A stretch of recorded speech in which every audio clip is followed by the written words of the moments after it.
Welcome back, Knights fans, to your UCF Sports Update. I'm Kenny Morales.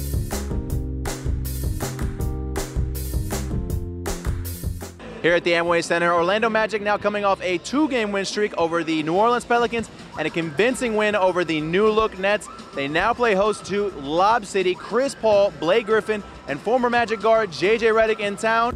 Purple jerseys, purple flags, and yes, even purple beer, folks. Downtown Orlando has donned the color purple tonight. Here at the Florida Citrus Bowl for Media Day for the Capital One Bowl, South Carolina head coach Steve Spurrier and Wisconsin head coach Gary Anderson both addressing the media today, both talking excitement about the upcoming game with each other, Big Ten versus SEC. UCF will now be joining the American Athletic Conference. And although the conference's current television deals are nowhere near what UCF was expecting, UCF fans remain positive about the Knights' future. With 2 USL Pro Championships and a brand new 18,000-seat soccer stadium right around the corner outside the CFE Arena, it may look like a winter wonderland right now, but in just a few short hours, a battle is about to take place inside the dungeon with the UCF Knights men's basketball team taking on the Florida State Seminoles.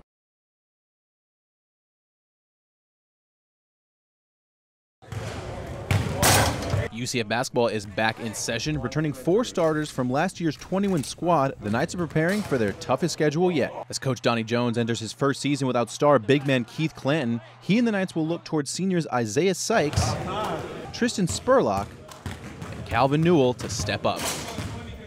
Keith left, big shoes to fill, but I think me and Isaiah can definitely do that. Calvin as well, him being a senior, just being able to, talk more, be more vocal, and, on the court, I guess that means we got to be a lot more aggressive. As UCF heads into its first season in the American Athletic Conference, head coach Donnie Jones says that his team is more than ready to handle the national spotlight.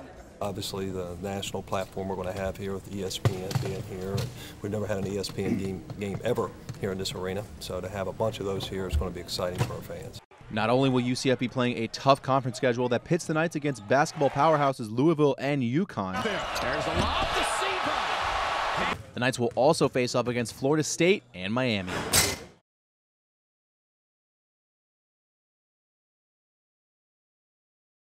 Our goal is to sell the stadium out every week. The future has never looked brighter for Central Florida soccer fans. After county commissioners voted last week to approve a new professional soccer stadium, Orlando City Soccer President Phil Rollins says it's only a matter of time. If everything goes according to plan, then we will definitely have an announcement about the expansion franchise and Orlando being the 21st MLS team here before the end of the year. Rollins says that the club's jump from the United Soccer League to the MLS isn't uncharted territory. Current MLS teams in Vancouver, And it's straight down the middle.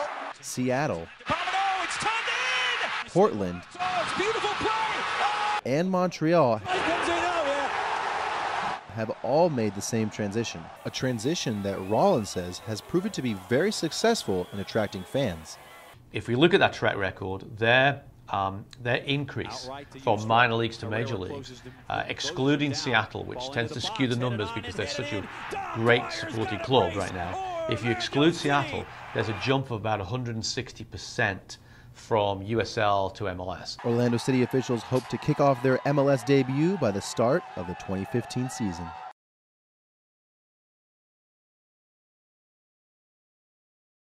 UCF not only walking into freezing cold temps in Dallas for their game against SMU, the Knights also walking into an empty stadium. SMU letting fans attend free with all the snow and ice in the area. Perfect trap game for UCF to kind of sleepwalk through this one, which they did before waking up in the second half to pull off another come-from-behind win and claim an outright AAC championship. Coldest temps a UCF squad has ever played in, so you can't blame the guys for starting off cold. UCF getting behind like they have in the last few weeks. It's Neil Burcham hooking up with Keenan Holman for the 30-yard TD score. Mustangs up 10-3 at the half. And in the third quarter, it's UCF starts heating up. Blake Bortles decides to take it in himself for the 1-yard score. We're all tied at 10. George O'Leary likes what he sees. SMU would retake the lead 13-10, but here comes UCF. Again, it's Blake Bortles scrambling towards the left sideline, putting on the burners for the 15-yard TD. Knights take a 4-point lead, 17-13. Fourth quarter, last shot for SMU for Garrett Kristich, who's in for an injured Burcham. He tries to run, but he comes up short. UCF wins 17-13 for their first 11-win regular season in school history. Big game for #1 FSU tonight in the ACC Championship in Charlotte. If the Noles beat the Blue Devils, they will play in the National Championship game. It's been a tough few weeks for QB Jameis Winston, who was not charged in a sexual assault investigation His coach says Jameis is focused and ready to play. All right, now the Orlando City Soccer Lions will make their 4th straight appearance in the Disney Pro Soccer Classic in February. Lions will play against other MLS franchises at Disney's Wide World of Sports complex, which will be the team's home pitch next season, their last in USL Pro before OC makes the move to MLS in 2015. And the World Cup draw was held Friday. 32 teams heading to Brazil next summer for the world's biggest sporting event. The U.S. drawn into Group G, a.k.a. the Group of Death, with Germany, Portugal, and Ghana. Orlando City head coach Adrian Heath stopped by to tell us who he thinks will hoist the FIFA World Cup trophy.